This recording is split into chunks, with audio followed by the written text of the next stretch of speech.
pause. Look, I try to fade like home, but they color me back in, cause they know what I got is what the game is lacking. Tell you a little push more, there ain't no slacking, but I gotta be true to myself. I've been slacking. If I put this half of what these niggas putting in, I build my own gaming podcast. I am your host, Triple J, joined by my co-host as always, Dr. Games 101. Hello. And we got a few things to talk about. The first thing is what's going on with the PlayStation 5 and all the scalpers that have been trying to cash in on these new consoles. Yeah, it was a huge train wreck in what they did, those scalpers. 20 million orders on Walmart canceled because of the bots on those sites doing no scalping. Right. 20 million. Is that crazy? That's crazy. I heard it from Review Tech USA saying that. I was like, damn, that is so much, profits to be lost by just scalpers that are just too greedy. I have to say, James, if I can elaborate, Sure, go ahead. I understand we all need to make money, especially in this COVID-19. Not many people are donating to most users and YouTube users, stuff like that, who are very active online and such. But if you're one of those scalpers and you are a family man, I can understand your perspective. You want to make a couple of grand from 2 consoles to sell, and that's about it, really, right? But if you're this rich motherfucker spoiled brat who's like in his 20s and 30s trying to think they're gonna take all the PS5s, Xbox Series X, and just keep it all for themselves and sell it for like $2,000 a pair or whatever it's called, $2,000 a console, you're crazy. You're not gonna get the money. They're gonna go fuck you off, the consumer.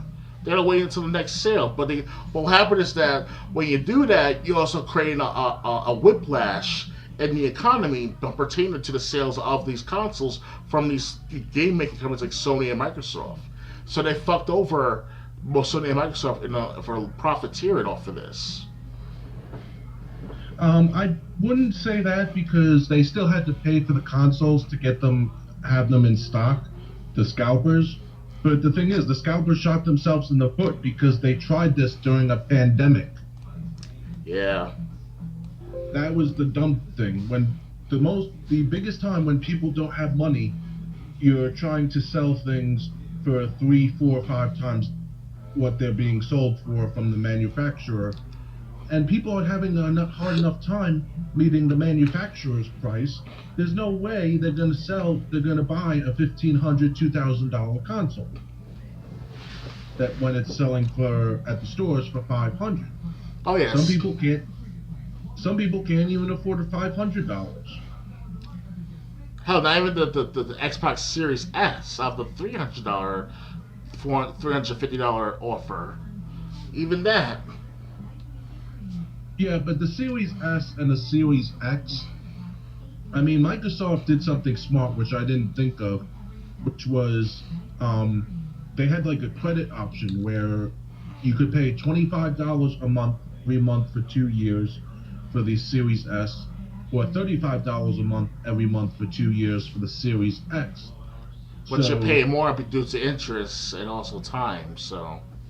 I don't think actually there was any interest. I think this was just breaking up the price because so many people were on hard times with the COVID pandemic that I don't know about. I could be wrong on that also, but Microsoft speculation lately. But the thing is, Microsoft did a smart thing by offering that price structure, and the thing is, there's no way they would have done that if people could have afforded to buy it all at once. They knew many people would be hurting. Mm-hmm. But these scalpers, in their infinite wisdom, thought, hey, we'll still make a killing. Yeah, well, the only thing that's being killed is you. Tell me about it, right? And you know what? I say it couldn't happen to a nicer person. Definitely. These scalpers, they deserve to go bankrupt and have to liquidate all their stock for whatever they can, because you're not reselling something, you're trying to take advantage of a pandemic, you're trying to take advantage of you're trying to take advantage of basically of people wanting the hot new thing, but you're also doing it in one of the worst times in our history. Definitely. From a financial standpoint, at least. Mm-hmm. I mean, you talk about like the recession around 2008, 2009. That's nothing to what we're dealing with now. Oh, yes. So, yeah, so, I mean, great job. You tried to scam a lot of people for hundreds of dollars, and you didn't take the pandemic into effect when you had this master plan. And the reason why also, James, is that the reason why I mentioned that it messed up Sony and Microsoft's profits overall, because you're saying that doesn't affect them because they're still getting the money from the scalpers, but the scalpers are getting twice as much the money on their own under their own names than Microsoft and Sony of their own consoles sell directly to regular consumers. So that's why there's a whiplash, like I said, or a backlash of that kind of economic cycle of sorts of console distribution. So. Yeah, but that's why. But see, that's. I mean, if you buy from a scalper, you do so at your own risk. That's why. I mean, but the thing is, it's like once you buy, if you're a scalper and you buy a console from Microsoft or Sony, you know, Sony or Microsoft already made that money off that console. So whatever happens after that console being sold, it's not their problem anymore. You know, they're not. You know, they're not gonna. I mean, if someone tries to sell that console for half the price or double the price, that's not gonna affect Sony and Microsoft's pocket. Mm-hmm. Because they already got their money when the scalper purchased the console. Oh yeah. So that's why I don't think it's gonna affect. That's why I don't think it's gonna affect Sony or Microsoft. And I think, and the only one that's gonna hurt are these scalpers. Definitely. And I have no compassion for them at all, because, you know, you're not like. I mean, I'll compare it to me. When I buy items, I'm buying games and consoles that people no longer want. And true, you could say that it's a little scummy on my side, but the thing is, I'm not trying to sell the things for hundreds of dollars or tens of dollars above the normal value. I'm trying to keep my prices competitive. So it's kind of like, so it, you know, it's, I mean, that's the way that's the way I look at it. Well, I understand where we come from, Triple J. It's just that, you know, these scalpers, they just love to mess things up. I understand the purpose of the scalper is to sell it very quickly and with the most amount of money in their pocket. But this is the year 2020, and it's not the same like it once was back like 15 years ago when Xbox 360 came out, and you could go buy it online or pre-order it at the time, yes.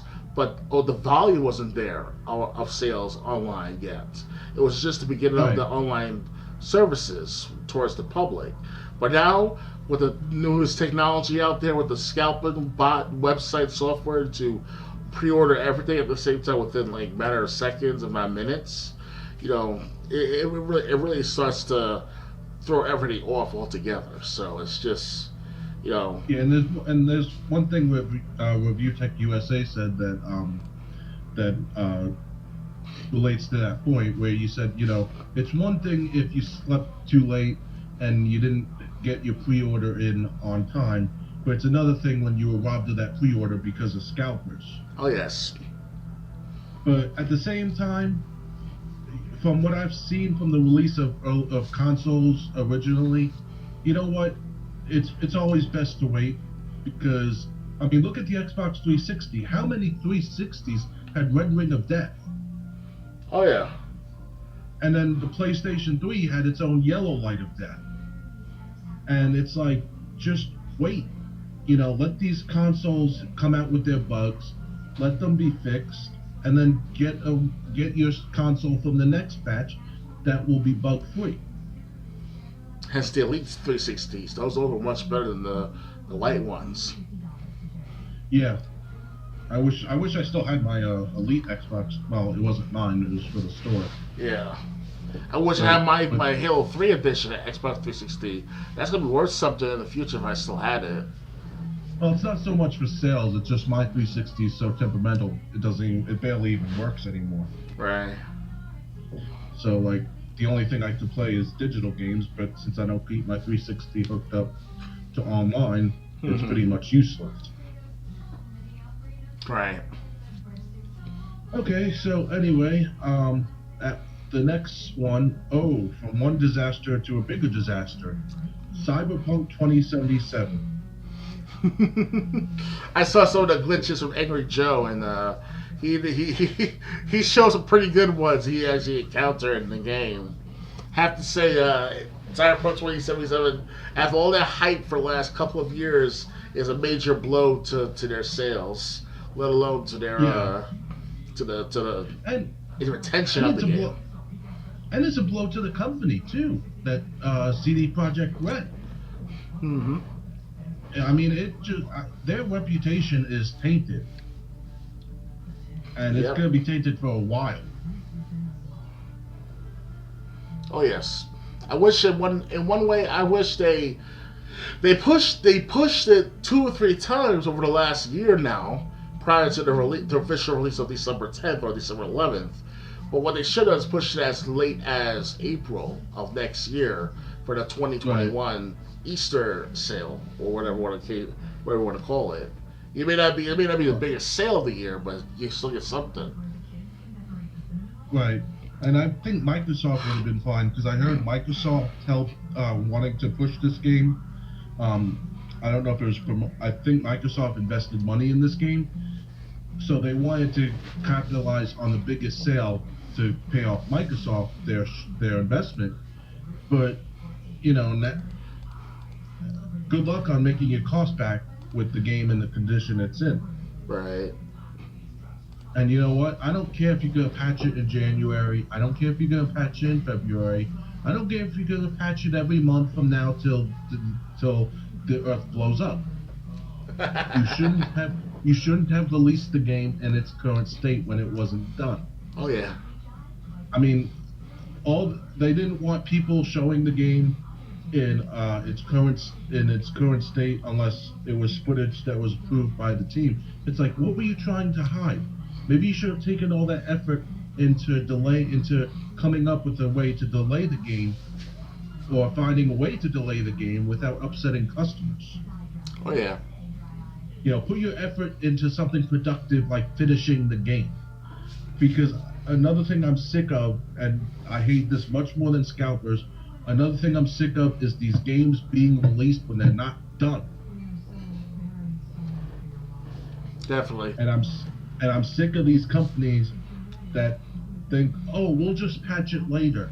And I always say, you know what? As long as people buy those games when they're not done, companies have no reason to change. But hopefully, Cyberpunk 2077 is the beginning of something that will change. That's what we said about Anthem. Yeah, so I said pretty much everything I felt. These games that maybe this is the end of games being released prematurely. That's what we said about Anthem, though, back a year and a half ago. Huh? That's what we said about Anthem about a year and a half ago. Yeah. And what about No Man's Sky, when that game was first released? It's a good game too. Now, from what I've heard.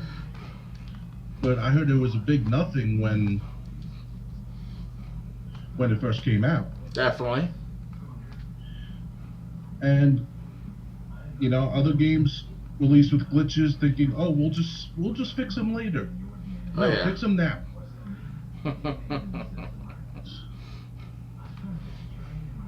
Okay, so next up, there was a game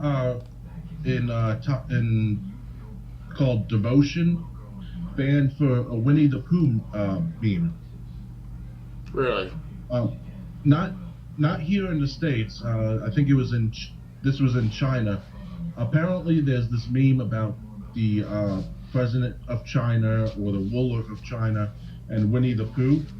Right. And in the game, it included this meme that made fun of Winnie the Pooh, comparing the dictator of China to Winnie the Pooh, and the game was banned. Oh, the Chinese Communist Party of China, obviously. So Yeah. Yeah, he's been making fun for the last couple of years now. Xi Jinping, I think if you pronounce his name properly, he's the president or prime minister of China, of the of the Communist China parties and the People's Republic of China. So he likes to clamp down on censorship like galore. Like he shut down YouTube, not personally himself, but he had his minions to shut down the YouTube accessibility in China, just because of the fact they made fun of him on YouTube as a meme. It's freaking ridiculous on his part. Not to mention, I think I've read about this in China. A lot of way people play games is computer games online, so that way China can control how long people are playing games each day. Yeah. So that's like consoles over there are not really a thing unless they're like knockoffs. Yeah. So if you're playing over there, it's most likely gonna be on a computer. That way, when that person feels you played for too long, they can just take away your online abilities and knock you offline. Yeah. So, and this game apparently was banned because of some Winnie the Pooh meme. I don't know what it compared the ruler of China to, but it obviously got pulled for political reasons. Right. However, CD Projekt Red, who already is guilty of releasing an unfinished game, blamed gamers for the game no longer being listed available to sell. They're saying, we heard from gamers, and they weren't interested in this game, so we decided to pull it. And it's like, you didn't even display one gamer's comment. Yeah, so they did it for political reasons, and I think this was a Taiwan company, so I think they had no choice. But at least just don't blame gamers saying, gamers weren't interested, gamers had negative opinion, so we decided to pull the game from the stores. Mm-hmm. Yeah, it's just this I want to say the beginning of the end, but maybe the end of the beginning, and in the gaming industry, ranging from lack of sales, lack of volumetric sales, lack of able to put out a decent game or service after a while. So it's a mixture of everything connected to each other, and it's like a domino effect. One thing leads to another, coming downward in a downward spiral. So yeah, but I mean, well, I don't know, because it really depends on the gaming company too, and companies that do things right, they're really not going to have that problem. So the only thing we have to worry about is if China rule starts coming over here. Yeah. Because people blindly buy into socialism because they don't even understand what it is. I will admit though, I used to grew up around people who believe in Malcolm X, who and later the Black Panthers were formed, saying that they believe in anti-capitalism, pro-communism, pro-socialism, anti-imperialism, things that matter. So I can agree to some extent having a commune within a small community to do stuff like this via communism, but on a large nationwide scale, it's not worth it in the long run. It doesn't work well because too many people are too selfish. And what I see in today's world is that you can see from my last videos or so on YouTube and BitChute that I said that I felt sorry for my country because the people who say that they were for communism don't share. They don't donate. They don't share. They don't cross-reference with what they believe in. It's all about give me, give me, give me, instead of about giving back. And I'm tired of it. I really am. And this hypocrisy is ridiculous. I'll say you want free stuff, but you don't want to pay the price for it. So. Right. Actually, I got into an argument with some people on Facebook because apparently it's going to be, it might be signed into law that like all people who went to college, like $50,000 of their student loans will be forgiven immediately, like just right off the bat. And it's like, okay, that's gonna raise people's taxes. And right. Some people are like, oh, what's the problem? With so many people in the world, in the country, it's not gonna be that much of a hike. And I'm just like, you can't be this stupid.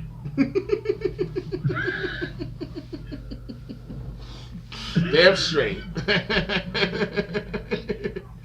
Yes. But yes, people are like, yeah, forgive student loans, and it's like, okay, you think 2008 was bad?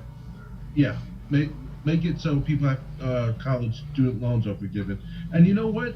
If student loans are forgiven, how about me who paid college out of pocket? Oh yeah, that'll be a nice fat check. And going to college at the same time. Where's my refund? That'll be a nice fat check. Yeah, it would, because I paid thousands of dollars out of pocket. Because I took, even though I wasn't like even a part-time student, because I took like 3 credits, 6 credits. Right. I was taking very few classes every semester, but so I could work and go to college. Like me. But everything was paid out of pocket because I saved my money for my job. Because I was, when I first went to college, it was 2007, so I was a few months away from turning 20, so I was still living at home. Yeah, you should have stuck with the bill me later approach, because they still send me bills as of like 10 years ago. NASA Community College. Personally, myself, I went to NASA for a semester, and they stopped sending me bills. Yeah, I went to NASA back in fall of 2006, and I met all sorts of classmates from Central High School, and even my enemies, such and such. So basically, one into another, I attended there for liberal arts, and I think it goes so well to pass on my grades properly.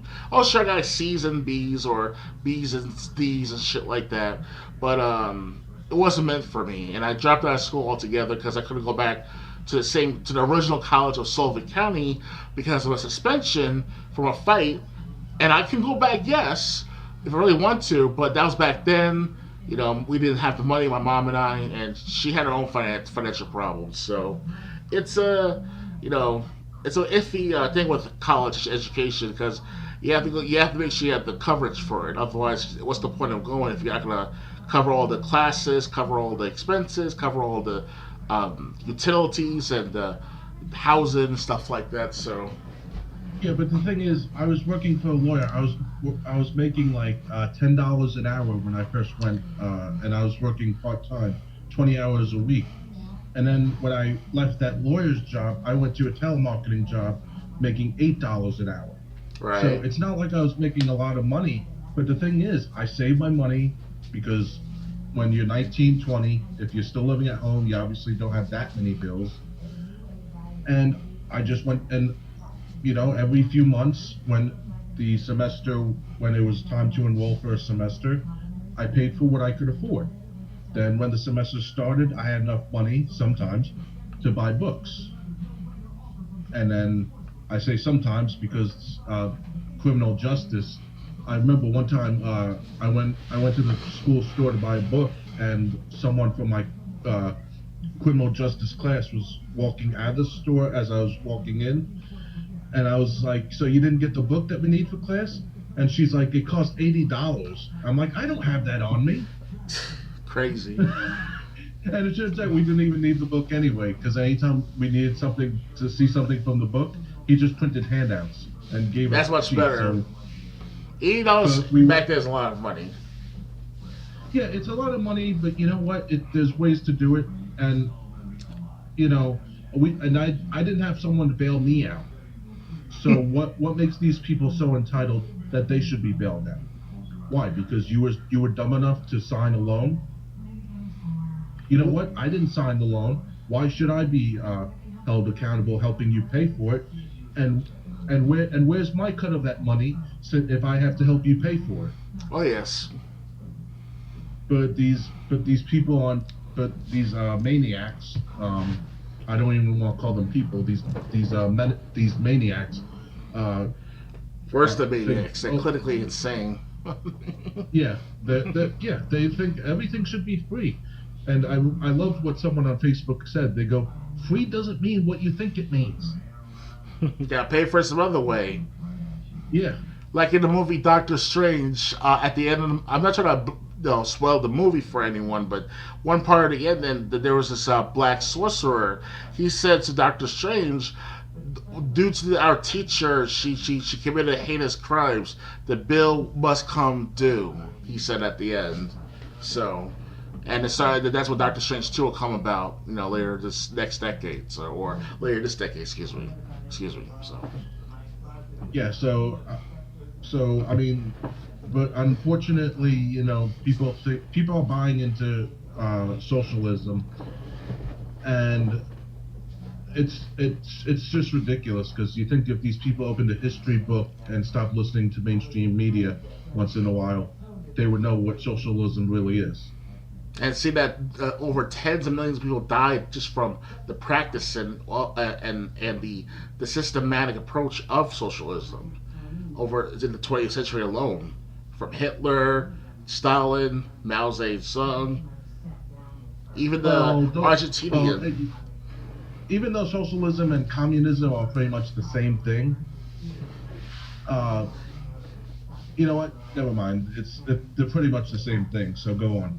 Oh no, I'm finished with what I have to say for the time being. It's just that when it comes out to the intricacies of the system of between socialism and communism goes hand in hand. Obviously, the gaming industry is turning into this socialism aspect because very few companies are making very few video games at this time. Oh, sure, we still get the Xbox, Microsoft, they have their own industry / studios, but they're all underneath each other under the same company, which is Microsoft. Sony's doing the same thing too. Nintendo, I'm sure, is going to do that one day, sooner or later. And it's ridiculous. Like, it's just a consolidation of power, a consolidation of resources, a consolidation of sales to give to the consumer, and the consumer is not being looked out for these impractical matters, or whatever we're gonna call them. Because in the end, I don't really think that's gonna happen, because one thing that's vital to a company's to a console's either success or failure is a good lineup of first-party games and third-party games. So while those consoles are the only ones that are out, at the same time, you don't want too many consoles out. There were like 5 consoles when the video game crash in 1983 happened. Oh yes, then again, Atari and ColecoVision. People didn't know how good or bad a game was until they had it in their hands and actually tried it. Good point. But now everybody's control lost, James. Everybody's controlled now, because whoever's at the very top of these industries, whether it's video games or the banking industry or even the housing industry of buying, selling houses or owning a house or whatever, they control it all now. And it's like they know when to do it, when to cut it out, when not to cut it out, when to reduce the prices, when not to reduce the prices. And they used to have a natural flow of boom and bust that we were taught in school. Now they're all lying in our faces saying that, we control everything. Everything is going to be peachy dory, and we're going to do what we want to do. We'll move the goalposts whenever we want to. Yeah, I don't think that's going to happen, because you know what? Regardless what industry you're talking about, there's always going to be new competitors. I mean, we don't have enough new competitors coming in, unfortunately, which unfortunately leads to a monopoly, which is always bad, because then you could move the goalpost, because you would be the only business in town in your industry. But but I just don't think we have to worry about that, at least in the time for the time being, because like video game wise, I'll stick with that since that's the industry I know best. Just because a lot of video game systems fail from third-party systems, Yeah. from third-party developers, it's at least these systems are coming out. So it's like, it's either A, you didn't have enough funding to continue, or B, the games that you released as your launch lineup where no one cared about. I mean, look at Google Stadia. You can count them as a console now if you want to, even though they don't have a box. They're just This is a web service. That's all it streaming. is, pretty much. You have to have the best connection, the best quality of video. Yeah, they release something that many people don't have yet. Only the rich people have that Stadia. We poor saps don't have that, right, James? Yeah. Well, but the thing is, I didn't even watch Stadia. I mean, it's like $130 for that Ethernet connector thingy that you plug into your TV, and then you gotta pay the monthly membership, and then on top of the monthly membership, you gotta pay $60 to $70 for games that you could buy on the Xbox One or PS4 for $30 to $40. Unless that's what exclusives going on about. Huh? Unless if Stadia has exclusives covered about. Yeah, but Stadia does the exclusive Stadia had. I wasn't as attracted to as I was to like Red Dead Redemption 2, Borderlands 3. The games that get like a lot of mainstream attention. The games that would get a lot of people talking were already out and cheaper on other consoles. Yeah. So I don't know what Google was thinking, except, well, I mean, then again, this is the same company that runs YouTube, so. Yes. YouTube is not that good. It's not that bad of a site still. It's just that they suppress too much individualistic, uncontrollable information, because no matter how much I suppress the information from the public, it will come out some other way, other means. Especially if it's through a revolution or perhaps a movement on another website or some sort. Like, it depends on the situation. But it's just that not necessarily YouTube just doesn't look at it from a long standpoint about censoring anyone, everyone. Because like I say to my aunt, or to our families, that like, hey, we're all religious, or we go to church or whatever.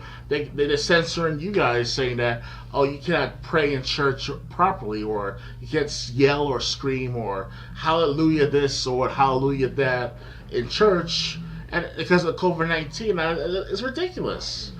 YouTube's to the news. I wasn't talking about that. I was talking about Google's business practices as far as YouTube goes. Because think back to like 2010, 2011, 2012. YouTube was awesome. Everyone wanted to be on YouTube. Definitely. But the thing is, their business practices towards content creators saying, oh, we need more mainstream people on TV. That are on TV to be on YouTube. Oh, we need to get rid of these people that actually built a following on this site. Oh, we need to find out how to steal money from content creators, which they actually did, or actually are doing. Advertisement on every video now. Every video, and if you're not in the partner program, you won't see a dime of that revenue. And I was part of the partnership program under my original Dr. Gaze 101 channel, but they terminated that because I was too, and then they said, because of somebody showing dead bodies in their video, they said, oh, we're gonna raise the requirements, and a bunch of people who did nothing wrong just got kicked out of the program for absolutely no reason. Or if they are a part of the program, it's just not as stringent, it's not as official. That's what happened to me, pretty much. It says that I was a partner, I was a YouTube partner, but I don't get enough revenue until I get 1,000 views, 8,000 subscribers, and about 40,000 watch hours of some sort. Yeah, 30,000 watch minutes and like 1,000 subscribers. Yeah, so I mean, I made money on YouTube, but I never saw a dime of it because I didn't have I didn't reach that $100 threshold before they kicked me out of the program for something that had nothing to do with me. Yeah. And you know what? I'm so glad my videos are off YouTube, because now they're gonna put ads on every video, and if you're not in the program, they're gonna take all that revenue for themselves. Yep. You know what? Good for BitChute. Let Google have their movie stars and TV actors, because TV's done so well recently anyway. Yeah, right. The TV. I probably watch the TV program in my living room. It's where our TVs are collected, and my Xbox in my room in my living room is collecting dust. So the only time I go in the living room is to watch like a high quality movie like Dirty Harry or some sort of like something old from 1970s or 80s. That's about it, really. And my aunt and I we used to, yeah.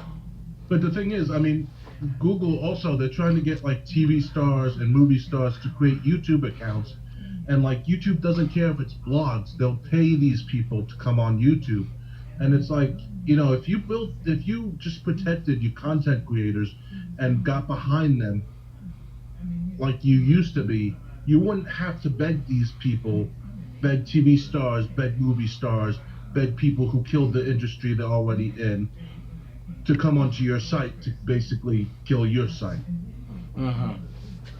You know, I mean, that's one thing where Google's not thinking, oh, we're gonna go to an industry that's dying, get their actors, get their actresses, and try to get them to come on our website.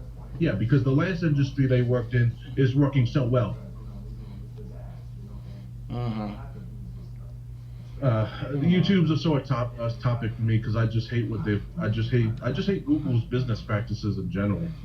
Yeah, if I only had the original three founders of the YouTube channel, YouTube website, they'll bring things back in order like they once were back in the late 2000s. Yeah, and good thing Twitch never sold to YouTube, to Google. Oh man, that'd be fucking crazier. I don't know if you heard about that. Google was originally going to buy Twitch. And yeah, I heard about it. You heard about it? Yeah, I was surprised that they didn't take Google's offer. Yeah, and then they took a cheaper offer from Amazon because because Google had already laid out their plans, what they were going to do when they purchased Twitch, and they're like, yeah, no, we don't care how much money you're offering, you're not doing that. And then they end up selling to Amazon. So, but yeah, so long story short, Google in general, really, what they did with Stadia, because they had no idea what they were doing. They had a console not a console, but their ticket in gaming was something that wasn't ready yet for mainstream appeal. What I mean by that is, again, game streaming, the way Stadia does it, it's not readily available to where you could be competitive with Microsoft or Sony or Nintendo. Oh yeah.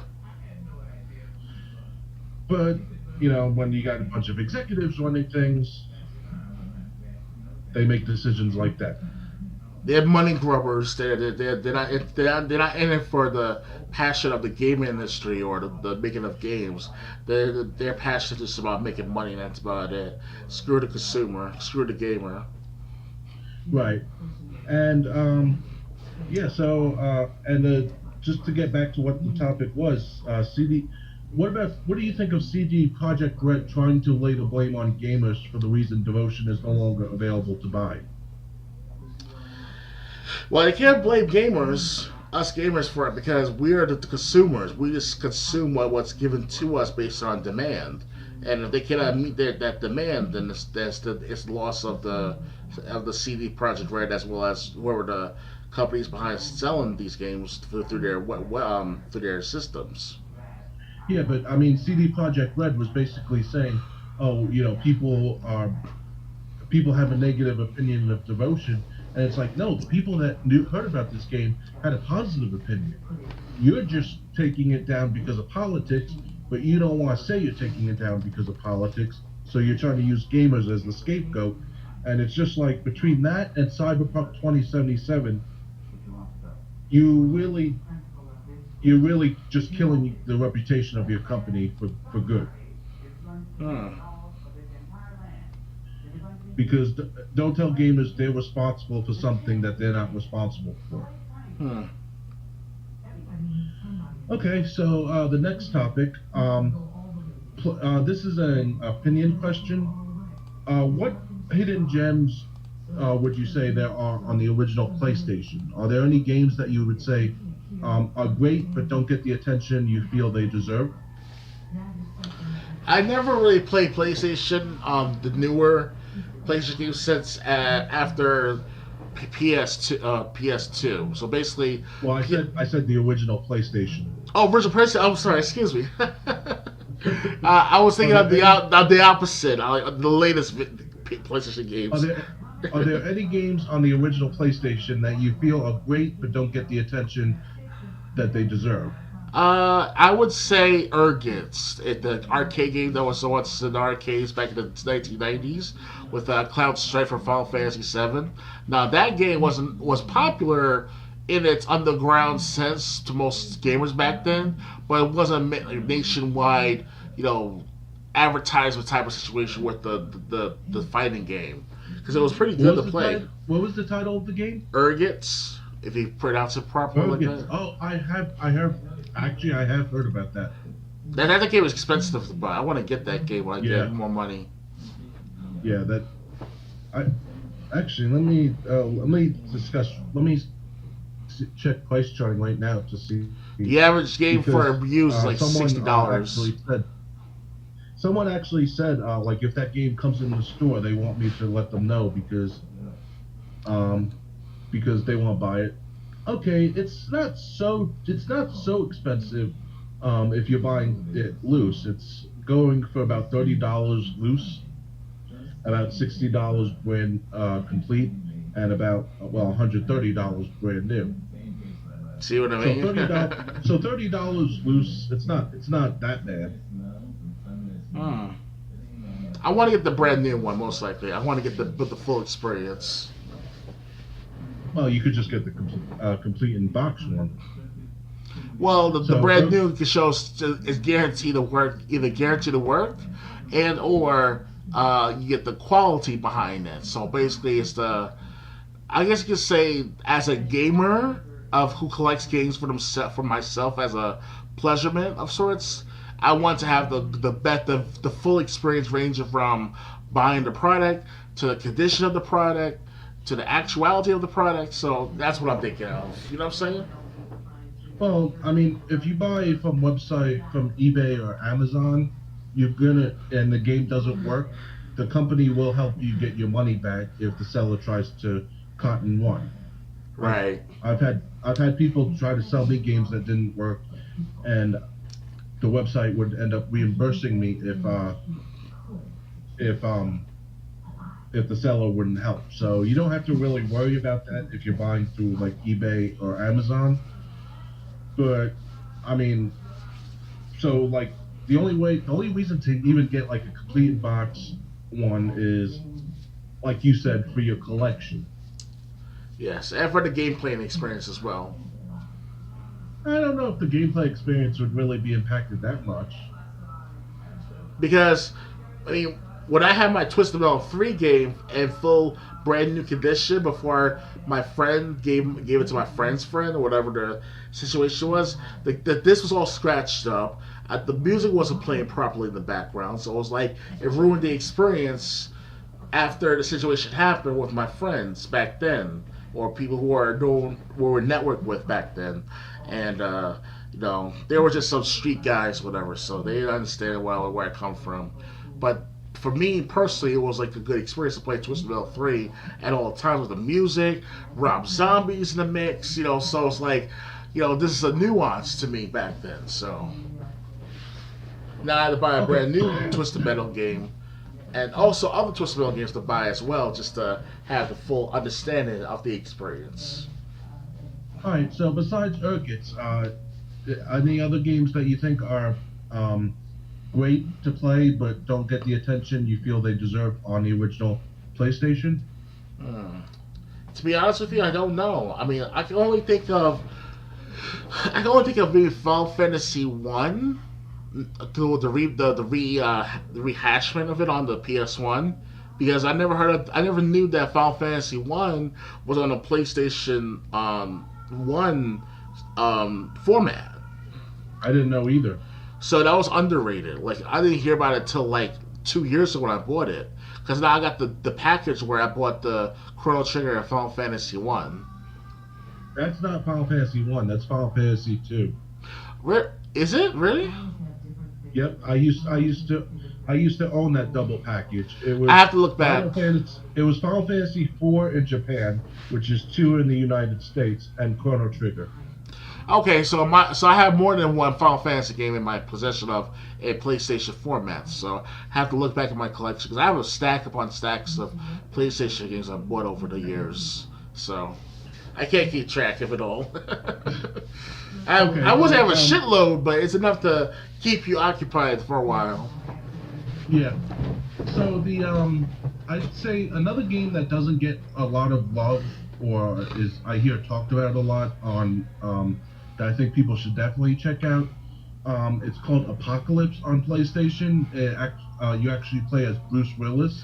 Oh yeah.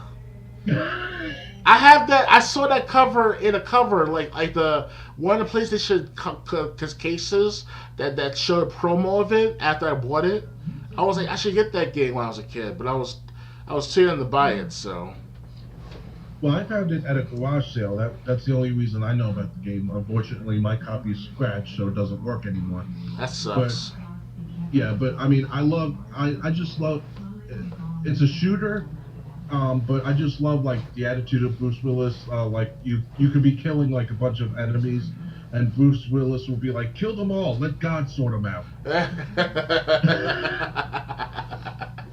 I've never seen the gameplay of it or the previews, but I saw the picture or the advertisement in the video game cover, so that's why I was hyped about the game to get it, but couldn't afford it or couldn't find a copy myself. So I think Apocalypse would count as a hidden gem on the original PlayStation. That's the only one for the original PlayStation. That's the only game I can think of. Right. That's great, but doesn't get the attention it deserves. Uh-huh. All right. So next, did you hear Sephiroth is joining Super Smash Bros. Ultimate? Yeah, that surprised the crap out of me because how is that possible? Because I mean, Cloud was introduced back in the Wii U version of Smash Brothers, so that's kind of like double dipping into the same franchise or the same brand, if you want to call it like that.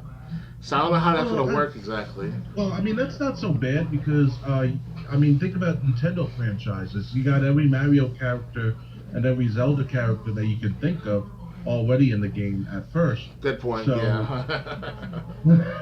So, I mean, you're saying, how can they do 2 characters from this game or 3 characters from this game? Well, they already got 8 characters from their own games in it. I totally forgot about that part. I mean, I'm thinking of it from a quality over quantity approach because I understand the Mario games have at least 10, 15, 20 characters in Smash Brothers, some shit like that. But that's something like that, yeah. Yeah, so it's like quantity. Yes, I like to have the more Mario characters, the better. But then also you lose quality in the aspect of it. So it's like a give and take approach. That's what I'm looking at it as.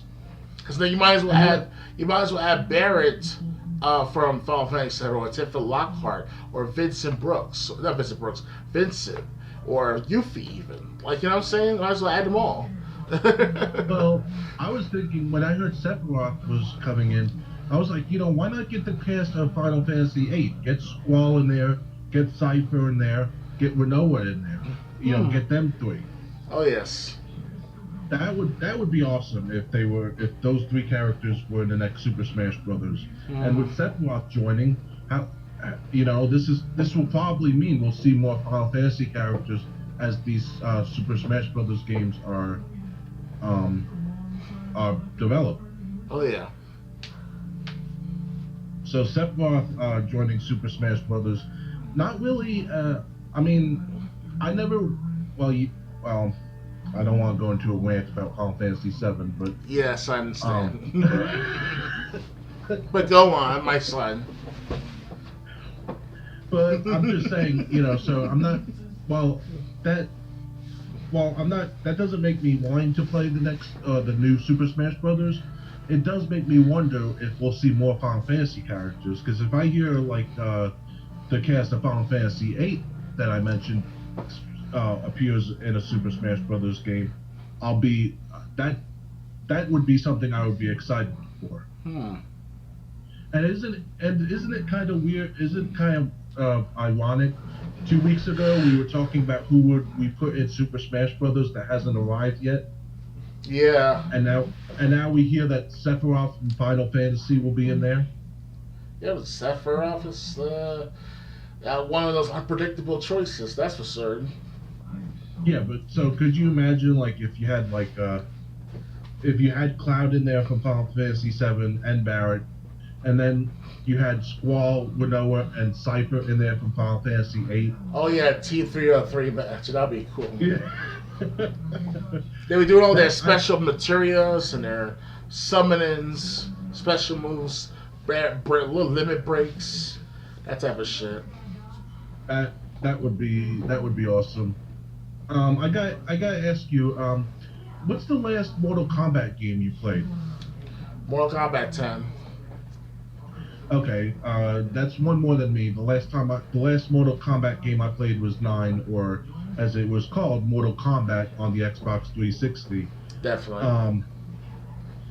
And I always meant to play the story because I like how the story started out, but I just never got around to it. And then someone purchased the game. But Mortal Kombat 11, their newest character in the game is Rambo. Yep. I'm John Rambo. Ah! And they added Melina in the process and Rain as well. So. And I saw some gameplay of Rambo's fatalities. They also got Arnold Schwarzenegger as the Terminator in there, which as always. I didn't even know he was in Mortal Kombat, to be honest. Oh yeah, he's been in there for a while, especially if I recall correctly in Mortal Kombat 10, I think, maybe. Okay, so he joined right after the last game that I was if I recall correctly. With. I could be wrong. It could be the alien character actually. Now that was definitely Mortal Kombat 10. Okay, so I never played 10. So, and isn't 10 when people like Freddy Krueger started joining? That's in Mortal Kombat 9. Freddy Krueger started joining in Mortal Kombat 9 of that moment. Really? Yeah, because they did a preview. Because I watched a preview. Either my friend, I'm not sure who's the friend that showed it to me, but we were playing this. Either I was playing it, or I saw it at some party, whatever. And I hear Freddy Krueger's story, like Freddy Krueger goes deep into the Earth realm to fight Shao Kahn, some shit like that, Okay, he was DLC. That's why I never saw him in Mortal Kombat 9. He was DLC. As always, he was. But the thing is, I actually saw it because it was announced on TV that Freddy Krueger was coming into Mortal Kombat. And, I see. And that was and what was I just remember the commercial. So. But I mean, what do you think about these characters? And I think even people like Joker and Batman are in Mortal Kombat now. Oh yes, especially in Mortal Kombat, either Mortal Kombat 10 or 11. Definitely one of those two. 11 definitely. 10 I'm not so sure about. But what do you think of all these characters finding their way into Mortal Kombat? They're trying to appeal towards the larger base of the crowd in gaming, or at least try to appeal towards the comic book characters fans, I should say, because Mortal Kombat was just made for a slither of an audience out of the gaming industry or gaming community, and that's it. I was one of those original Mortal Kombat fans.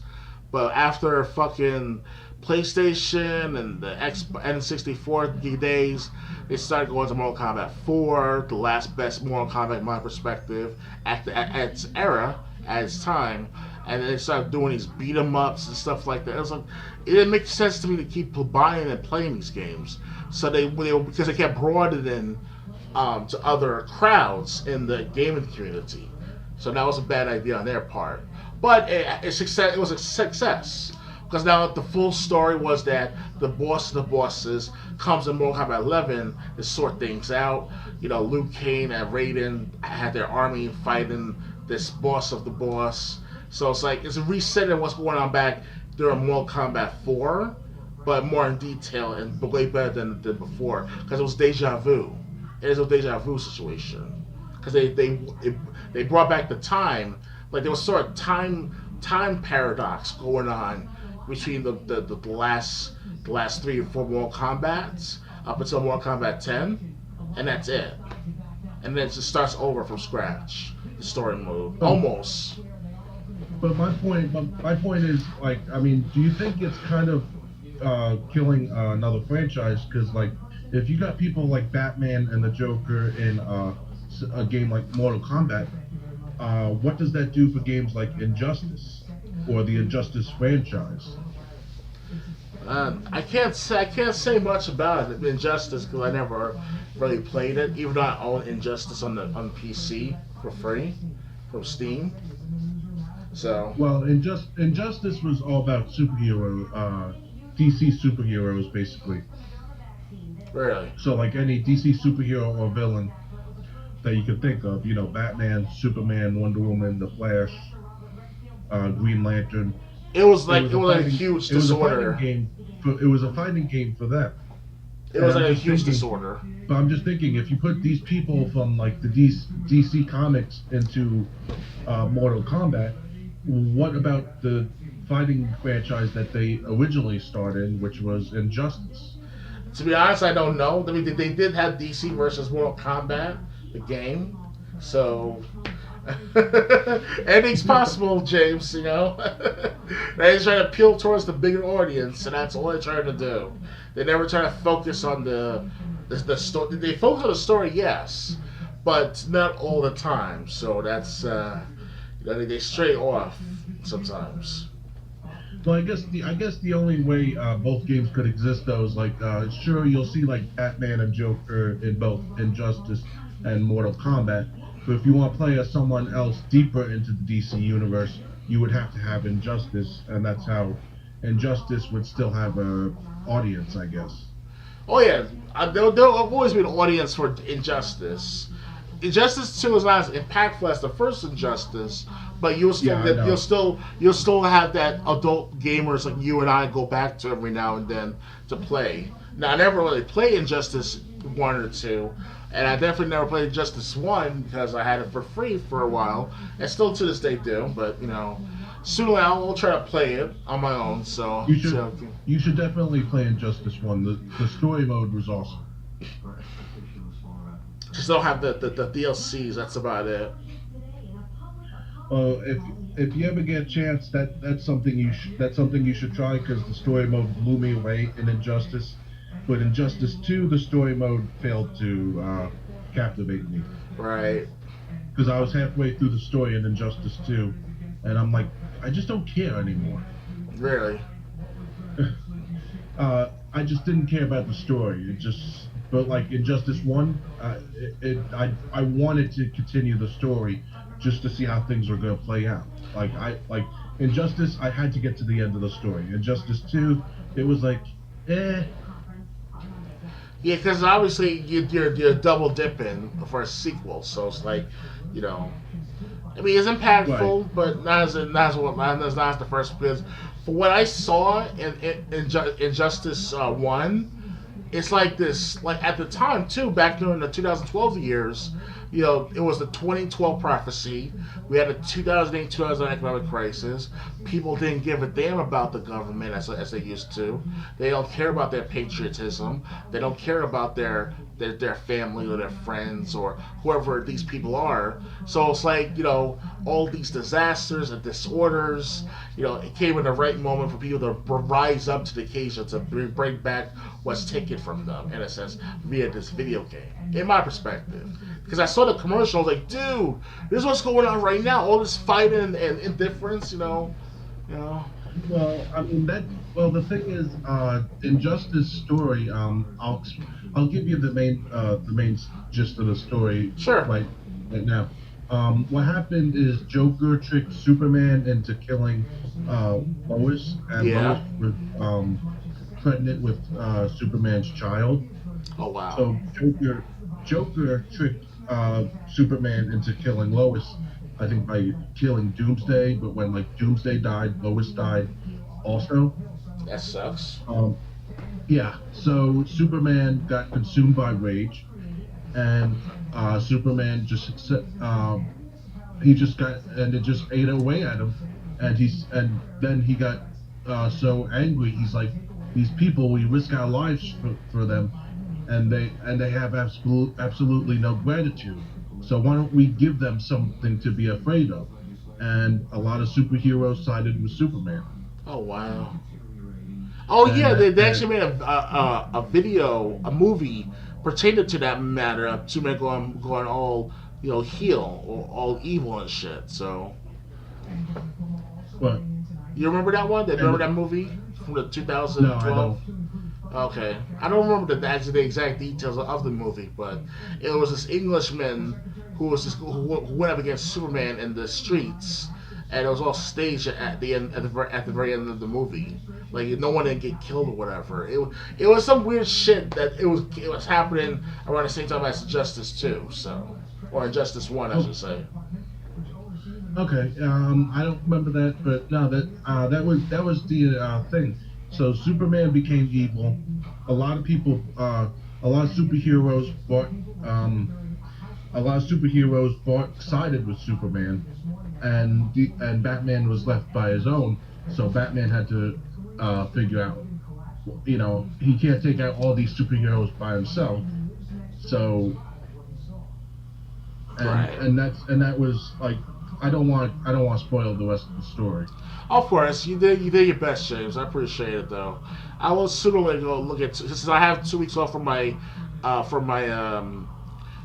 schooling online, my online school. I have 2 weeks to play the Injustice game, so no big deal. Okay, yeah, me, I played Injustice on the easiest difficulty, and I finished the story in 2-3 days.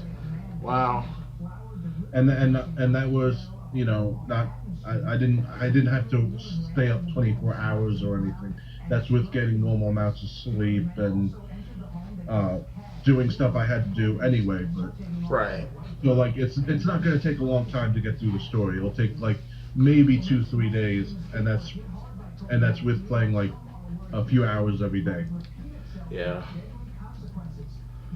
So appreciate the explanation, though. Next, a claim from Sony. I want to know what you think about it. Sony said most people play single-player games. When I heard Sony make that claim, I immediately thought of you, because every time I think of you playing something, you're playing Halo Master Chief Collection. But what do you think about that claim from Sony? Most people play single-player games as opposed to multiplayer games. Well, it's iffy, because obviously in today's world it's all about multiplayer. Because obviously everyone wants to connect with anyone in the world to play a certain game in a campaign together, or online in a 4v4 or 8v8 like in Halo. But right. But back 20 years ago, when we were poorer, if I would say, in my perspective, because we have to rely on single player games to keep ourselves occupied from school and stuff. In my perspective, that is, because when I was a kid, I didn't have multiplayer, or we didn't have multiplayer to go online and play with others online and stuff like that. We had to rely on imaginations, our own Easter egg hunting and achievements, that type of stuff. So like games like Metal Gear Solid 1, for example. Now that was a single player game by default, obviously. So you gotta make the most of it. Tenchu Stealth Assassins. I'm gonna get Tenchu 3 in the mail sometime next week or two. Tenchu Stealth Assassins 1. That game was single player offline, and I had to make my imagination happen. And Onikage made it interested in his character, because the characters back then 20 years ago was very different. And we didn't just that's a good thing for us as lonesome gamers. To some of us, depends on where we go in the world. It's just that I can't explain it in full detail words. It's just that it's something where it's a then and now approach. Because back then we didn't have online or multiplayer. We had to rely on each other. Well, we still had multiplayer games back then. Yeah, but it's not the same. It's just that, there's no trash talking to each other. There was no... Okay, maybe there was trash talking, but it wasn't like in Xbox 360 years. Remember those times in Call of Duty where they scream at each other like, "You fucking nigger! You fucking nigger!" A toxic environment. Yeah, it wasn't as toxic. Because I'll probably say to you, Jason, "Hey, I'm gonna kick your ass" and stuff like that, Tekken, and that's about it. Because we know each other. Yeah. But if we're like strangers at an arcade, I might make the best man win. That's it. We don't just say you're a fucking nigger, Charles, and you're 12 years old to be saying that. You know what I'm saying? Online, by the way. Can we please keep the racial slurs on Twitch to a minimum? Oh shit! Sorry. I'm sorry, James. This kid made me crazy. That's why I was upset when I said the N-word. I think that we just discovered what clip we'll be using to promote this episode. But anyway, as the point I was making, Sony said that's how it is today. That most people prefer single-player games over multiplayer games today. It should be the other way around. So you disagree with that? I disagree with it. If they said that 25 years ago, I could understand that. But now it's like, it's not there anymore. Oh, sure, we still play single player games, yes, but that's not, it's not as stringent. It's not as constant. I'm always multiplayer online with others. I play range from like kids to adults, old people maybe, veterans, Right. I mean, yeah, that's true. I'm always online. Like when I'm playing the Division, the first one, I'm always willing to join campaign. Well, have someone help me in my campaign if I have no problem with them joining in my campaign. And like Gears of War 4, I still, even though I haven't played it in a long time, I still play multiplayer. Mm-hmm. Friday the 13th was multiplayer only, but yeah, I think Sony's wrong, because there's a lot of games that I think about. Sure, maybe you would play the single player mode, but it's always more fun with multiplayer. Like I remember when you and me played Left 4 Dead 2 a long time ago. You didn't want people online joining our game, and I wanted to leave it open. So if 2 other people did come in, we'd have 4 human players playing instead of just us 2. Yeah. I mean, I don't mind playing with strangers. It's just that when it comes to a team effort type of gameplay, it's like, make sure you trust your own friends, and what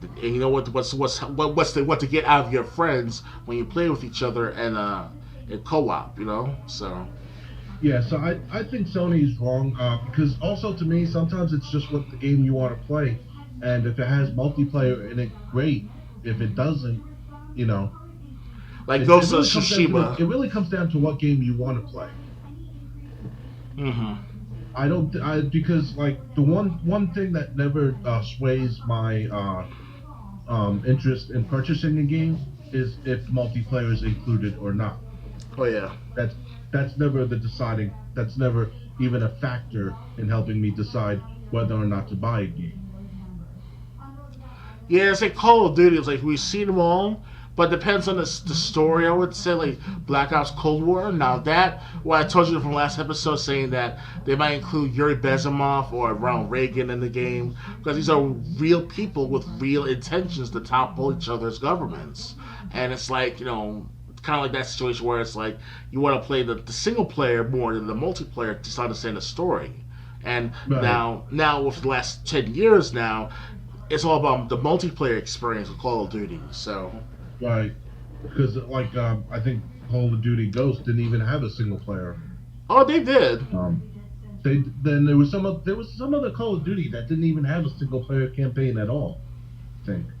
Oh, like Black Ops 4. Oh, okay.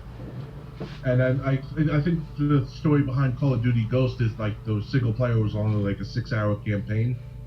Really? Or something short like that. I see. Okay. So yeah. But the thing is, I disagree with Sony because a lot of times, even if I'm playing a game that is single player or starts off single player, I'm never gonna have a problem if people want to join in. So I would probably disagree with their statement too. Next one, Switch added 5 new games to their online service. What Nintendo Switch does, they have an online service that you can pay a monthly fee for. Yes. And if you pay that monthly fee, you can play all Nintendo and Super Nintendo games right off the Switch. These are the games that they added. For the only Nintendo game they added was called Nightshade. Did you ever play that one? Never heard of it. It was a point and click game. It looked kind of like point and click mystery. Like you have to solve puzzles, and it looked alright. But it's something that definitely wouldn't interest me. Alright. That was Nightshade. Did you ever? And then the next 4 were for Super Nintendo.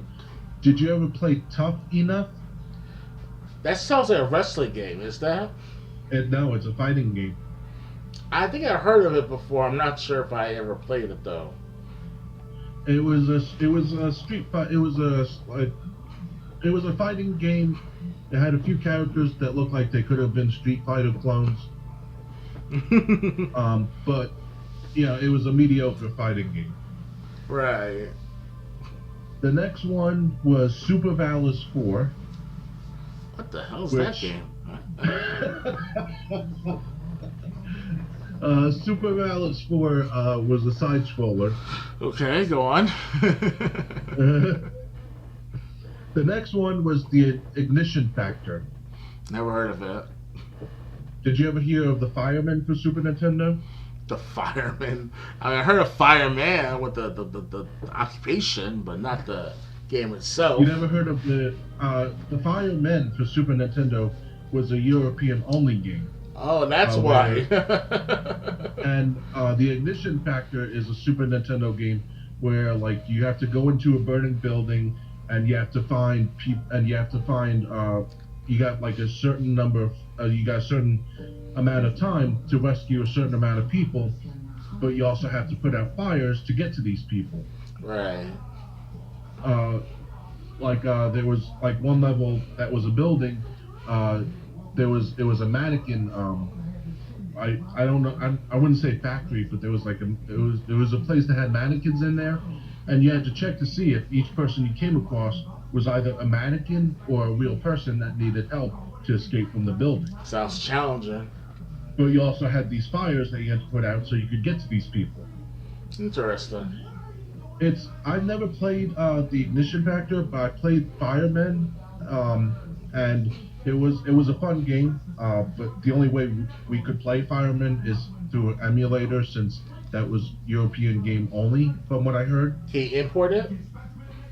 I don't know if you can import it, but you can definitely. But I was able to emulate it. I see. And the final game added to the Switch Online service, Donkey Kong Country 3: Dixie Kong's Double Trouble. That sounds like a familiar game. Never Well, really played it.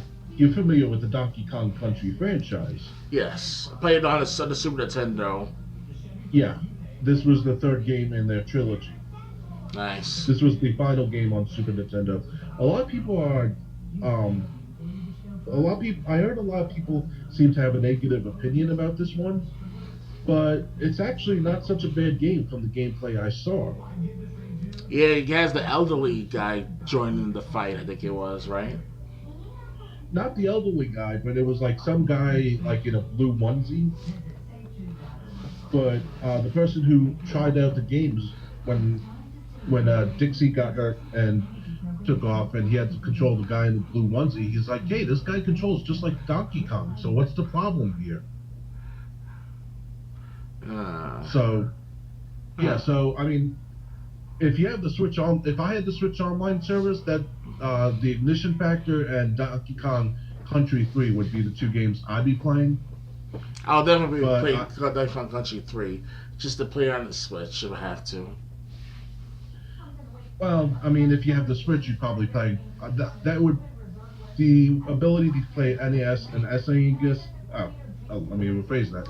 The ability to play NES and SNES games on the Switch, just for paying for their monthly online service, sounds great, and especially when their selection used to be pretty limited. Right. But now the fact that these games are there to play for free as long as you're paying for their online service, hey, I mean, I think the Ignition Factor and Donkey Kong Country 3 were great choices to add. All right. I don't know why Tough Enough was added, because you got so many fighting games on Super Nintendo that tried to capture the success Street Fighter had, but that's a different story. Mm-hmm. Apparently, some of these fighting games, since there's so many, a couple of them are gonna get through sooner or later. Oh yeah. All right. So, since we're talking about the Switch Online service, do you think Game Boy games should be added to the Switch Online service? Do you think people would be interested in that? Yeah, why not? They do have the controller availability for it, because obviously, the only difference with the Switch controllers and the Game Boy controllers, it's just two buttons. That's about it. So they could just reformat it to the Switch like that. Might cost a couple of bucks to do, but there's a Pro controller that you can use, and that would have enough. It would have all the buttons that you would need on the Game Boy. I'm just saying, would younger gamers playing the Switch, do you think they would be interested in Game Boy, even with like the limited graphics? It's hard to say, because I'm hearing stories where kids as young as like 15, maybe 10 years old, they're saying that, oh, I'm a gamer at heart, but if they play games like Time Crisis or Super Mario Brothers for the Nintendo, or even Jet Moto for the PlayStation 1, they're going to say, ooh, the graphics are horrible. I'm not going to play that. They're going to have that reaction. So I'm not sure if it's a risky market for that. But it's good for us people, good for us gamers, you and I, Jim. So we're not adulthood. And I think some of the games that for the Game Boy would definitely connect with anyone. Like the first two Super Mario games for Game Boy, Link's Awakening for Game Boy, probably the Ninja Turtles games, side-scrolling beat-em-ups. Why not? So I think the Game Boy games, like, they would have to be something that would appeal to the older gamers, just in case the younger gamers didn't enjoy the limited graphics. Because even if you played these games on the Switch, these games would still be like in green and monochrome or black and white, like the Super Game Boy. At best, color, like in the Game Boy Color format. I don't know. Well, for the Game Boy Color, that's one thing, but I'm talking about original Game Boy games. Would you be able to do that? Well, I'm just saying the fact that if they put it in a Game Boy Color format, it'll look much better. Because I did it before. with old games like Jurassic Park, Donkey Kong. These games came out back in the early 1990s, and by 1998, when Game Boy Color came out, it looked much better, more crisp, clear. So. All right, so I think they should do that because Game Boy games, a lot of people would rather play these games with whatever improvements the graphics would have instead of having to play them on the Super Game Boy. And there's light. So that's a good thing. They'll light up the background. So. Yeah, that's one thing about the Super Game Boy was playing around with the background. Mm-hmm. So you think they should add games to the online service make a section for Game Boy games? Yeah, appeal towards us older gamers, at least that, because the younger gamers right now they're gonna have. I'm not gonna assume everything, but let's just say that when they turn 30s and 20s, these gamers and they're 10 years old, they're gonna feel that nostalgia feeling of the Assassin's Creed games or even the Crash Bandicoot Nitro Fuel game, or even get games like fucking Call of Duty. They're like, man, I wish I could play Modern Warfare 2 right now, back 20 years ago, and I'm 30 years old, the once 15-year-old gamer in 2010, 2015. You know what I'm saying? So basically, it's like that. It's like this rollout. It's like an after effect of everything happening as we age. So the older the gamer is, the more likely they'll play the older games, etc., etc. So, kind of like right. it's and if it's so easy for new gamers to access, they might check it out when they have the money, when they're bored and don't want to play what they already have played. And when they have the money too. They might go, oh, what's this? Another Mario game? I've never played this before. Yeah, Mario for the Super Mario Land for the Game Boy original. Yeah. I still have that game after all these years. Oh wow. And all of it's still playable, but I can pop it in. I never actually grew up with that one. When I was younger, I had Super Mario Land 2, 6 golden coins. Well, yeah, I actually did that. Here's something funny on what I did back then. You know about the 6 golden coins and Mario Brothers 2, right? For the Game Boy? Well, I sent a letter or a statement of a piece of paper to the Power Ranger fan club saying that I want my 6 golden coins. By mail, postal mail. Did you ever get anything back? Did you ever get like a response back? Or? No, nothing. Never nothing. I got this. I put the stamp on everything. I put the stamp on my return address. My name. I hope I did put my name on there, but I said, "Give me my golden coins." Well, the reason I ask is because I remember a toy I had when I was younger. It was like a Power Rangers belt buckle. Yeah. And it came with 3 golden coins, and on each side of the golden coin was the Power Rangers. I guess you could call them dinosaur. Oh, the dinosaur era Power Rangers. That they would call on. I'm talking about like the Morphin Power Rangers era here. Yeah, the Dino Power. So like when Red Ranger go Tyrannosaurus Rex, and like these coins had like if you looked at these coins, each coin on one side had one of the actual Power Rangers signature dinosaurs. Mm-hmm. And I just remember they had that they had them like in this thing that you could put on your belt, and I never wore it outside the house. I only played it with it a couple times, but I'm surprised they didn't send that toy to you when you asked for golden coins.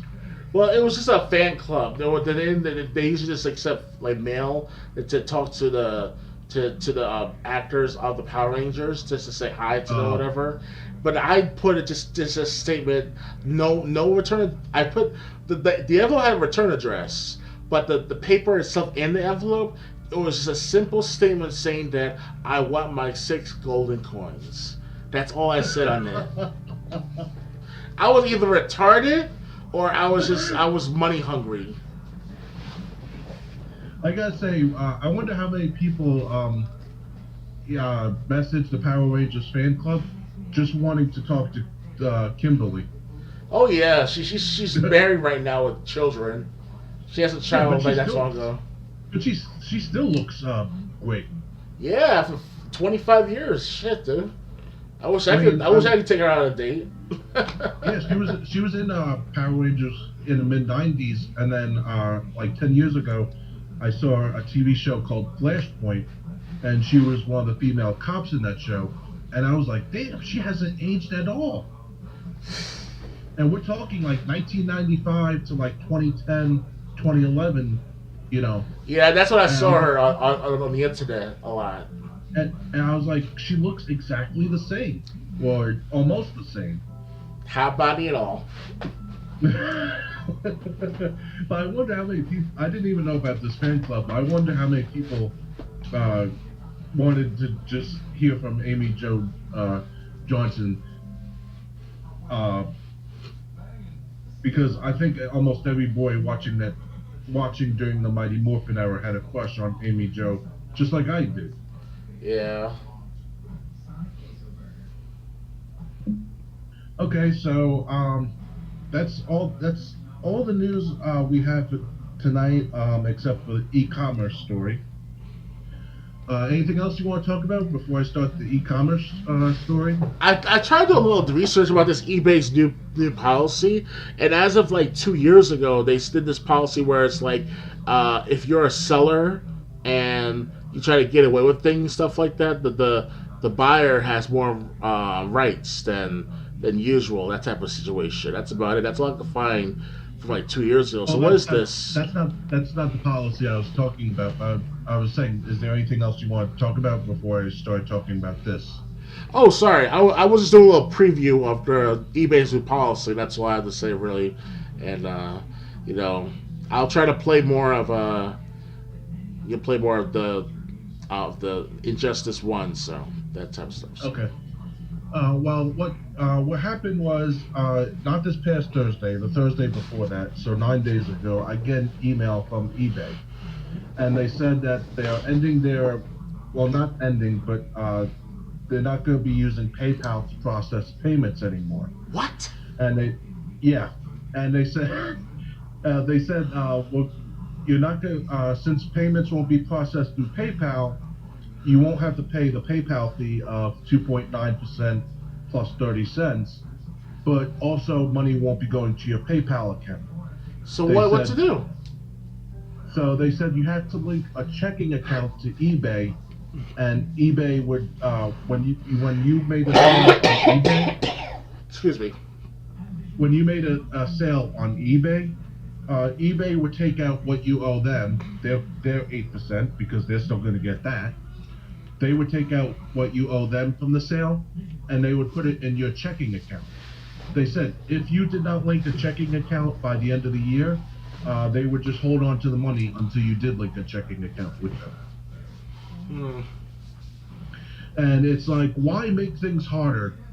Yeah, PayPal is like the fucking king in all online transactions. It prevents a lot of fraud.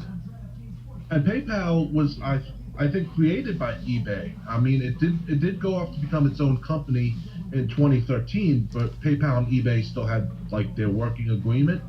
But now eBay says, oh, we're gonna do this, so you have to link a checking account. And they try to keep track. They said these payments will be processed this way, even if the customer pays with PayPal.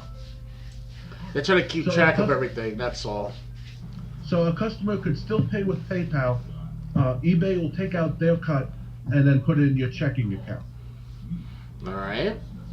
And that sucks because I don't have a checking account. You don't have a checking account? Nope. Because the banks around here, when I first moved down here, I went to a bank and they said you need $1,000 to keep a checking account open. Otherwise, you get hit with a monthly fee of $7. I thought that you had to get a direct deposit every month into the account and you'd avoid the fee. Nope. They down here it says I went to the bank near me, and they said if you want a checking account, you gotta have a balance of at least $1,000 in the account at all times. If you fall below that balance, you're going to be charged $7 a month. That sucks. But here's the thing, though. Do you have any major banks like Wells Fargo, Citibank? Nope. No. Not even J.P. Morgan Chase. Not near me. Not that I know of. No. Might have to take a bus ride every month just to do a bank statement check. That's about it with J.P. Morgan Chase. But the thing is, I didn't need it because with PayPal, I have a debit card that Really? I want to buy something, I can use the debit card, and it'll take the money out of my PayPal account. Of course, yeah. And that's how it worked because every place accepts debit cards nowadays, and a lot. But not of, everyone and accepts. Not everyone's going to and give the you other- a check, to deposit and into the other ways I earn money is also pays, like the writing website I write for, that pays you through PayPal. The user testing website that I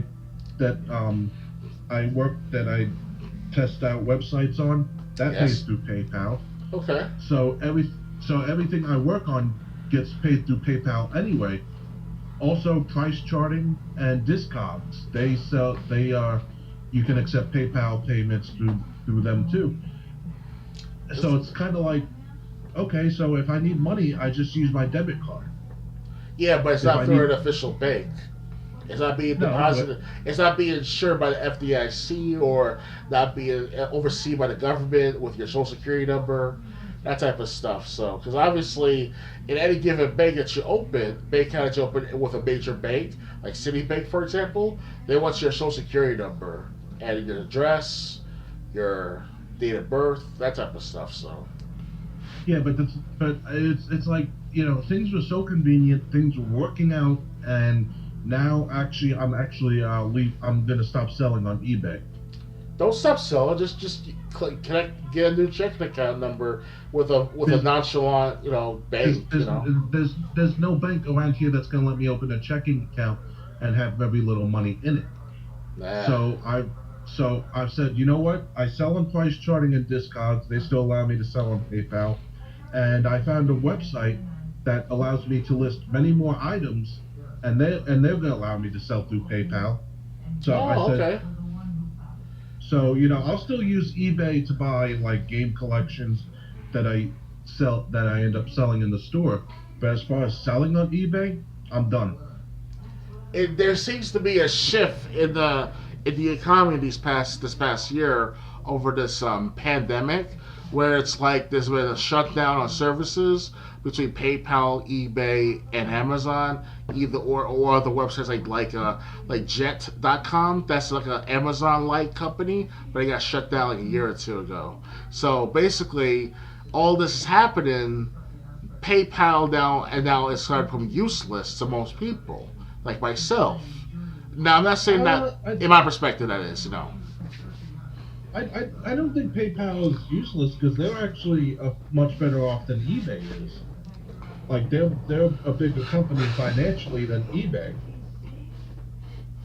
But something happened in the agreement where they're not going to allow. That's the stupid thing to show you it's something petty why they're changing.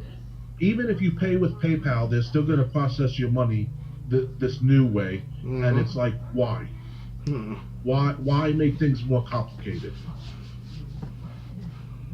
Right. So I'm done on eBay. I found this new website called Bonanza.com.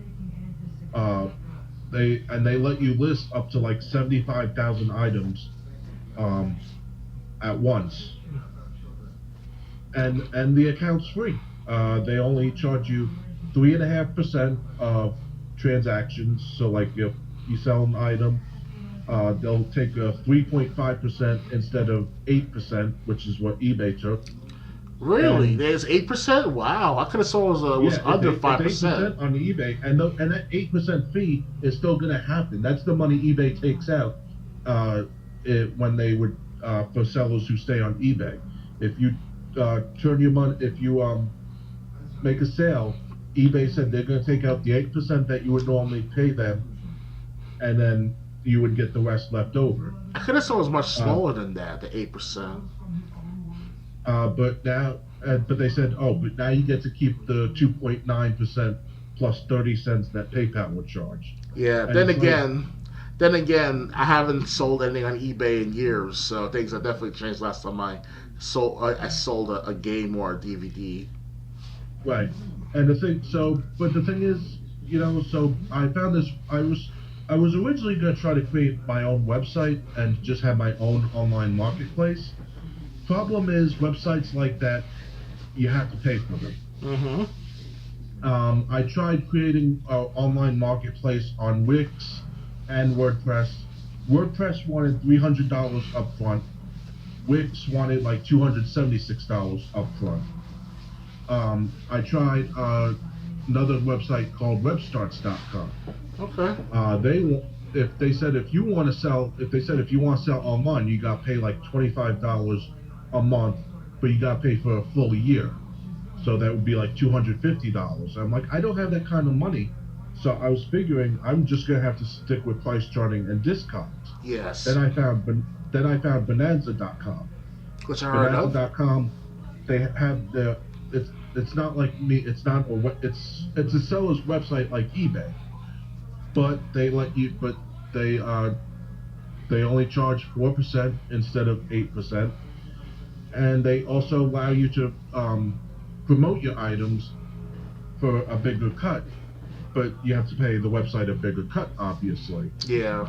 Now, let's say if you were making like $2,000 a month in sales, that $24 a month is no big deal to you then. Yeah, but I mean, there were times like I had a $40, like a $40 or $50 membership. It was a $50 membership with eBay, and there were some months where I was struggling just to make that payment.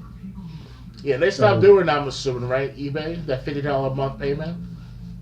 No, they still allow that for bigger sellers. Okay. Yeah, I can only sell sell so much, so I didn't start my own company and sell and buying games, really. So. Yeah. So I mean, like I said, I'm leaving eBay. I already started listing a few items on Bonanza, and yeah. And eBay has turned into a corporatized fucker. Excuse my language. Probably. This probably was some corporate decision. They had a falling out with PayPal, probably. Due to the pandemic. And the thing is, they didn't ask sellers, would you be upset if we did this? They just did it themselves. It's like, why not ask the people that use your platform? Because if people don't use your platform, you're not going to last. Yeah. But no, so I'm using Bonanza.com, and the thing is, I picked like the highest promotion option, which is 30%. So they get a 33.5% cut. But the thing is, they're promoting my items on Google. They're promoting my items in search engines. So I'll just have to raise the price when I list an item. I account for that extra money when I list the item, knowing, hey, I have my account set up to, be promoted as high as right, as high as much as they will. It's all about the money. Never once about the customer. Sometimes. Oh, sure. Yeah. Sure. There's consumer protections and consumer rights that will get granted by the United States government and oversee that practices. But in the end, the corporation is always about making the money, and that's about it. Nothing more, nothing less. Yep. And I also tried Facebook Marketplace, and their store is just a mess. Facebook Marketplace? Yeah. Oh yeah, the housing. Oh, they're good at housing because I found the cheapest. See, if something happens to my aunt, goodness forbid, like she's going through a lot of like physical problems, whatever, because she get older, and because we all get old, and we start to lose a lot of movement and stuff. So basically, goodness forbid if my aunt passed away or my mom cannot help me, I can move into a $500 a month room with a certain disability type of benefit card or a benefit ticket from the government. I don't sometimes rely too much on the government for the matter, but to those out there who are on disability like me, then now's your chance to go for it, because if you live in New York State or New York City at least, there's the rooms for $500. You can't afford your own kitchen but your own bath or whatever, then just stick with that, you know? Yeah. Yeah. But Facebook Marketplace, I tried listing my items on there, and it's just so convoluted, because I had a store set up there. I went to that store's page, and it just had like the About Me information listed. So I finally figured out how to get to my items page, and I'm like, wait a minute. No one's gonna do all this work to search for my store on Facebook. It's just gonna give up. Yes. You know, if I give them the Jimmy's Games page. And the thing is, Facebook, they have the dumbest system in place about rejecting items. I wonder what that means. Because I uploaded that I was selling Buster Move DS for the Nintendo DS. Okay. They said we don't allow the sale of porn on Facebook. Bust a move, that's why. Bust. So I challenged it. It's an algorithmic problem. It said the game had nothing to do with porn. They still ruled in their favor. It's an algorithm problem, because when they hear bust a move or a bust something, that means it's something about porn. But then I uploaded another DS game I had is Greg Hastings Tournament Paintball, and they said we don't allow the sale of paintball guns. Wow. And I'm like, it's a video game that I'm selling, not a paintball gun. And it's just like, and these are the kinds of things that you get if you try to sell you video games on Facebook marketing. That's so stupid on their part. Yeah, and the thing is, the appeal system, if you try to send them an appeal, I never actually won one. So they put everything's automatic. They put warnings next to these items so you can't promote them. So it's like, why am I gonna waste my time with these idiots?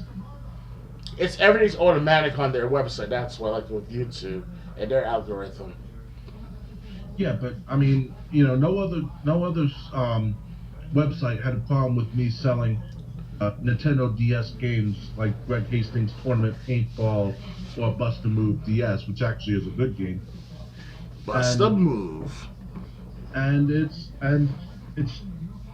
just ridiculous. So I'm slowly uploading my items to Bonanza, and I'll still be uploading the records that I had on eBay to Discogs, and I'm just going to continue that way.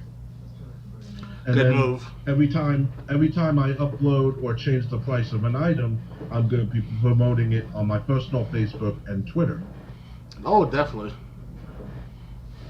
Which I wasn't doing before. So I just figure, try to promote it myself, and I won't have to deal with eBay's ridiculous new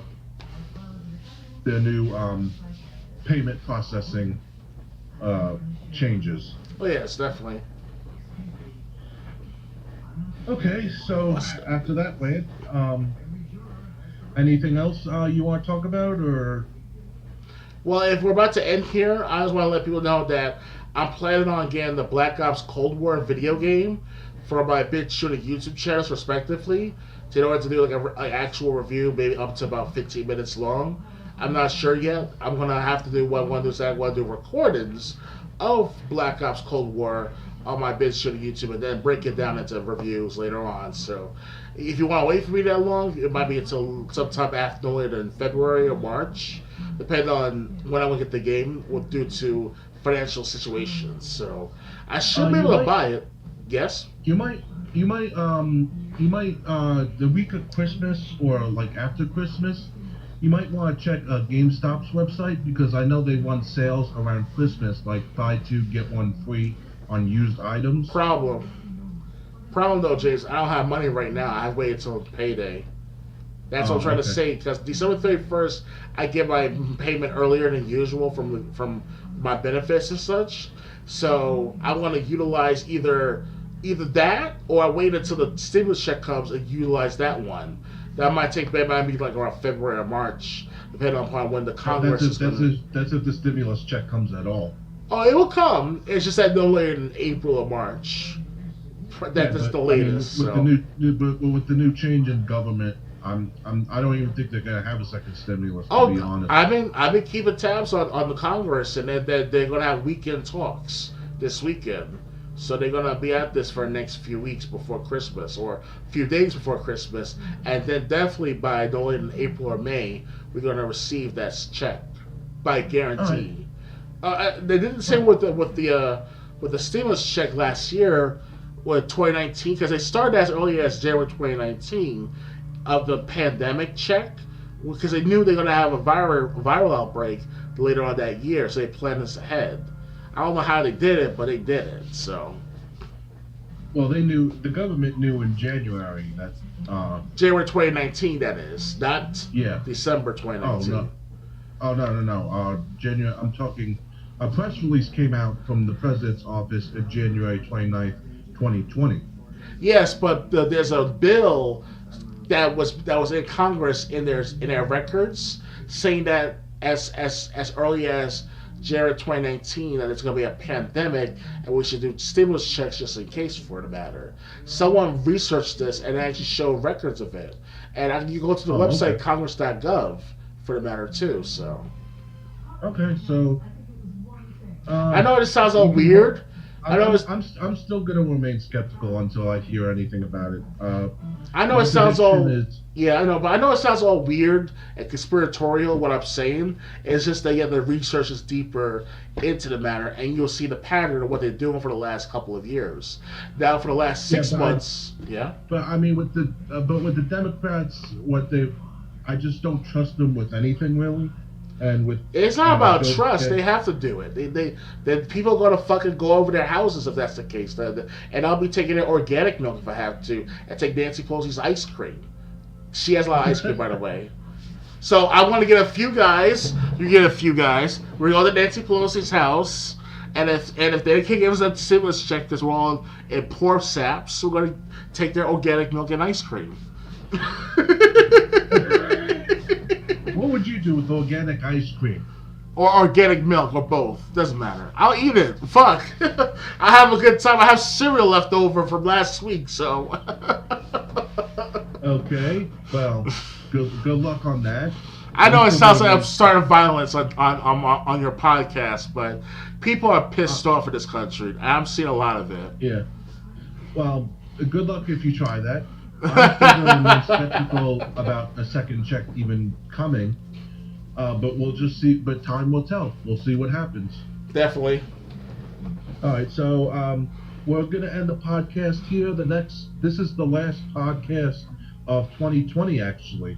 Definitely. The next podcast will be 2 weeks from tonight, January 2nd, 2021, at 9 p.m. Eastern. Hope to see everyone there. And I just want to say lastly before we end this podcast, James, sorry that I've been mentioning the N-word or the F-word a lot in a constant manner, because that's how much the situation has gotten array in this country, or let alone in my situation myself. So. Well, I was just messing with you. I didn't actually get a notification from Twitch or anything. Okay, perfect. I was just saying, okay, you were flying off the rails again. Yes. So anyway, the next podcast will be 2 weeks from tonight on January 2nd, 2021 at 9 p.m. Eastern. Hope you join us live for Triple J, for Dr. Games 101. This is Triple J. Bye. Good night, everyone. Bye. So awesome.